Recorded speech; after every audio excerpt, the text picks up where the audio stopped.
Dans notre marche sur cette terre, il arrive de passer par des périodes difficiles. Il arrive de passer par des périodes tellement difficiles qu'il peut nous arriver de penser que le Seigneur Jésus, que le Seigneur Dieu nous a abandonnés ou alors qu'il nous a oubliés. Peut-être c'est ton cas. Est-ce que cette situation que tu traverses, c'est la maladie? Est-ce que c'est les gens qui t'ont tourné le dos? Est-ce que c'est les finances qui sont difficiles actuellement pour toi? Est-ce que c'est tes affaires qui ont capoté? Est-ce que c'est le travail? Est-ce que c'est ton mariage?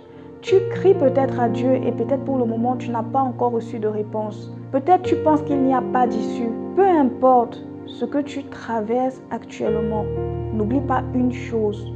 Le Seigneur ne t'a pas abandonné. Le Seigneur t'aime toujours. Il ne t'a pas tourné le dos. Tant que tu marches avec Dieu, je veux t'encourager à ne surtout pas oublier cela. Le Seigneur ne t'a pas tourné le dos. Le Seigneur est avec toi. Que la situation que tu traverses ne te fasse pas douter de Dieu. Lorsque tes pensées sont envahies de doutes, lorsque tu te dis, mais Seigneur, pourquoi? Lorsque tu regardes ta situation, tu te dis, mais Seigneur, pourquoi est-ce que je passe par cela? Seigneur, pourquoi tu ne réponds pas à mes prières? Seigneur, est-ce que tu m'as abandonné? Lorsque tes pensées commencent à être envahies ainsi, rappelle-toi ce que le Seigneur a déjà fait dans ta vie un jour. Rappelle-toi qu'à un jour ou l'autre, le Seigneur a déjà fait quelque chose dans ta vie. Ne serait-ce que le fait pour toi d'être debout aujourd'hui, d'avoir le souffle de vie, c'est beaucoup. Combien de personnes sont enterrées? Combien de personnes voudraient être là aujourd'hui? Sache que le diable veut détruire ta vie. Le diable veut que tu meurs de manière prématurée. Alors ne serait-ce que le fait que tu sois debout aujourd'hui, que tu aies le souffle de vie, te montre que le Seigneur ne t'a pas abandonné, te montre que le Seigneur te garde, te montre que le Seigneur te préserve de certaines choses que le diable veut faire dans ta vie. Si le Seigneur a peut-être permis que le diable t'attaque sur certains domaines de ta vie, ce n'est pas pour autant que le Seigneur t'a délaissé. Je veux t'encourager même à regarder le cas de Job. N'oublie pas, tu as le souffle de vie aujourd'hui. Tu es debout. Peut-être c'est les finances qui sont difficiles, mais tu as 2 pieds pour marcher. Peut-être que tu es assis sur un lit d'hôpital, tu souffres peut-être d'une maladie, mais tu respires encore. Est-ce que c'est tes reins qui vont mal? Ton cœur, lui, fonctionne. Est-ce que c'est tes yeux qui vont mal? Tes mains, elles fonctionnent. Il y a quelque chose toujours qui marche. Et sache que c'est par la grâce de Dieu. Parfois, on néglige ces choses, on les considère comme acquises et c'est pourquoi on a souvent tendance à se plaindre. Ah, mais Seigneur, tu m'as oublié. Mais on oublie par derrière que même si tu passes par ces périodes difficiles, le Seigneur a toujours sa main sur ta vie en fait.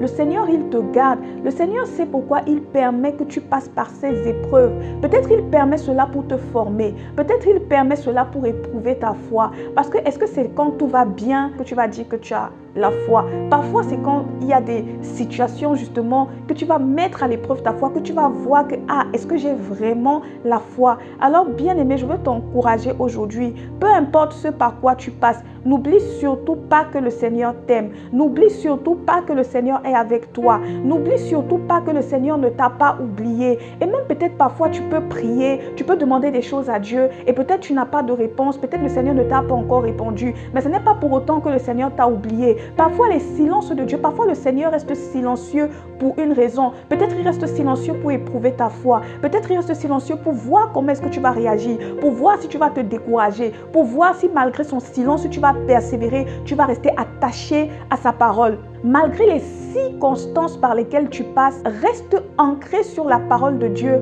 qui est la vérité. Et aussi, je t'encourage à veiller sur tes pensées. Parce que c'est quand tu passes par certaines périodes, parfois, que le diable aussi, il en profite pour venir t'injecter des pensées, pour venir te dire que tu vois, le Seigneur t'a oublié, le Seigneur ne t'aime pas. Veille sur tes pensées. Parfois, tu as des pensées, tu crois que c'est tes pensées, tu penses que c'est des pensées qui viennent de toi, alors que c'est des pensées qui viennent de l'ennemi. C'est l'ennemi qui vient te marteler que le Seigneur ne t'aime pas. Il dit, regarde ta situation, le Seigneur t'a oublié, le Seigneur ne t'aime pas. Alors que la parole de Dieu te dit, t'enseigne que le Seigneur t'aime. Il a déjà manifesté son amour pour toi. Ne serait-ce que le fait de savoir que Dieu est Dieu, c'est une immense grâce. Combien de personnes sur cette terre ne savent pas que le Seigneur Jésus, que Jéhovah est le véritable Dieu? Combien de personnes sur cette terre cherchent Dieu mais sont dans le faux? Alors ne serait-ce que savoir que tu adores le Dieu vivant, c'est une immense grâce. Alors que les épreuves, que les circonstances par lesquelles tu passes ne te fassent pas abandonner le chemin, que les circonstances par lesquelles tu passes ne te poussent point à douter de l'amour de Dieu pour toi. Peu importe les circonstances, confesse la parole, lève-toi, confesse que Seigneur, je sais que tu ne m'as pas oublié. Seigneur, même si je passe par cette situation, je sais que c'est temporaire. Même si je passe par cette épreuve, je sais que c'est temporaire. Je sais que tu es là. Je sais que tu ne m'as pas oublié. Je sais que tu ne m'abandonnes pas. Je sais que tu ne me délaisses pas. Je sais que tu m'aimes. La preuve, si j'ai le souffle de vie aujourd'hui, c'est parce que tu m'aimes. Rappelle-toi ce que Dieu a déjà fait dans ta vie un jour. Le Seigneur a déjà certainement opéré des choses dans ta vie. Tu as certainement des témoignages. Que ce soit ce qu'il a fait au travers de ta famille, que ce soit lorsqu'il t'a même exaucé, lorsque tu as prié. C'est dans ces moments-ci qu'il ne faut pas oublier ce que Dieu a fait pour toi. Rappelle-toi tout ce qu'il a fait. Rappelle-toi tout ce qu'il a fait et dis, Seigneur, je sais que tu ne m'as pas oublié. Aie la foi, n'abandonne pas. Souviens-toi que le Seigneur t'aime. Souviens-toi que sur cette terre, tu es en pèlerinage et que le diable parfois va susciter des situations dans ta vie justement afin de te faire douter de ton Dieu. Et en plus de cela, ne murmure surtout pas, car tu sais que le Seigneur n'aime pas les murmures. Même si tu passes par des circonstances compliquées, ne murmure pas, ne commence pas à parler négativement de Dieu, ne murmure pas. Fais tout pour confesser des paroles positives. Fais tout pour ne pas murmurer, pour ne pas proclamer ces paroles-là que Dieu n'aime pas, car le Seigneur n'aime pas les murmures. Sois encouragé. Je prie vraiment que le Seigneur te fortifie. Je prie vraiment que le Seigneur te donne la force de persévérer. Je prie vraiment que le Seigneur te relève. Je prie que le Seigneur te donne la force de persévérer, de continuer, de ne pas abandonner. Vraiment qu'il augmente en toi la foi et qu'il t'inonde de sa joie et de sa paix. Sois béni. Shalom.